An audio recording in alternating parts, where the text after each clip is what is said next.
Okay, people have often asked me how you avoid detection by forward-looking infrared, FLIR as it's called. It's a very expensive camera and it's usually fitted to military or government agencies' aircraft.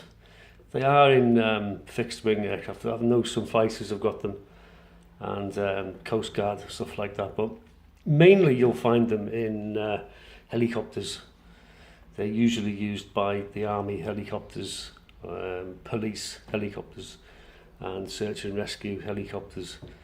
Occasionally, I dare say, you may get press helicopters, especially in America. They may have them as well, depending on the company. But they are very expensive pieces of kit. And you'll often see police chases, they'll see videos in pitch darkness, and you can see like the wheels of the car are really hot. And you can see this star-shaped person running through the night, and they're just glowing away. Is because what you've got to understand when you're looking at an infrared camera is it's not seeing light. A normal camera can't take pictures in the dark very well because there's no light coming in. So if you're a photographer and you're an expert, you may be able to get some decent results with long exposures and things, but most people can't take pictures in the dark. Okay, you put a flash on the camera and you'll get limited results. So to have a big camera on a helicopter at night looking for people, you need a thermal imaging camera, and what that means is it's seeing heat. Okay, it's looking around for heat.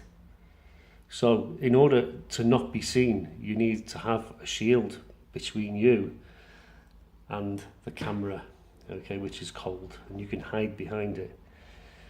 Now, people often run into foliage. You often see criminals on these police shows and they really run into the woods and all of a sudden they've got all those leaves in the canopy and they're completely disappeared.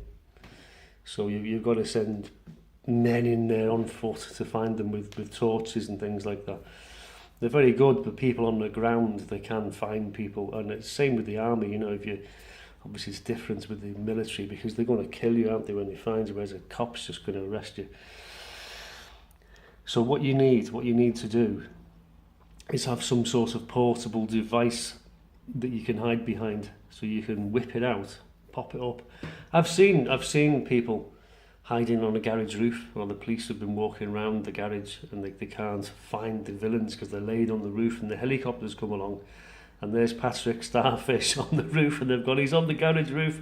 Next thing, the coppers are on the roof and they've got you. So you need to be able to hide from the men on the ground, obviously, but you've also got to hide from the thermal imaging camera.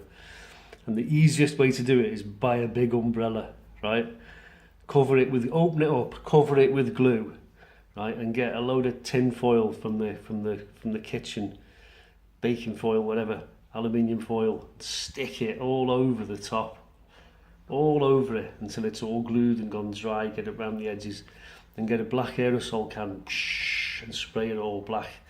And then you just walk in. Look, you've got a brolly on you, right? And if you have to get off at night and you're running off through the trees, and you've got a brolly on you, because it's not illegal, is it, to carry an umbrella? I mean, no one's ever going to get nicked for going equipped if you've got an umbrella. Right, and if you hear the helicopter coming, because unfortunately for helicopters, this is the one big flaw in the helicopter, is it's the noisiest aircraft in the world. You can hear it coming a mile away, so it's not going to surprise you, is it? And I knew a guy who actually jumped in a stream when the police were trying to catch him, and he heard the helicopter coming and he knew there was a stream there. He thought, fuck, and he had to jump in this stream on a Tuesday night with his face just sticking up out the water, and he had to hold his breath and go down like this as the helicopter was coming past, because they're searching for him with a big floodlight as well as thermal imaging camera. So you've got to be double clever. But anyway, if you erect your umbrella, which is covered in tinfoil, okay, you can squat down and hide under it and you use it as a shield, but don't put your face up against the actual brolly because the heat will go through. And if you're running off at night, you're building up a sweat, you're building up loads of heat, and so you're going to glow even brighter if you're not careful. What you need to do is go to ground, get your brolly out and hide behind it, squatted down, and hope the people on the ground don't see you. But there's a good chance they won't, because if the thermal imaging has swept the area and there's no sign of you, As far as they're concerned, you've gone. So, very, very simple way to elude a very expensive piece of equipment. Okay. Umbrella covered in tinfoil, sprayed black. Thanks for watching.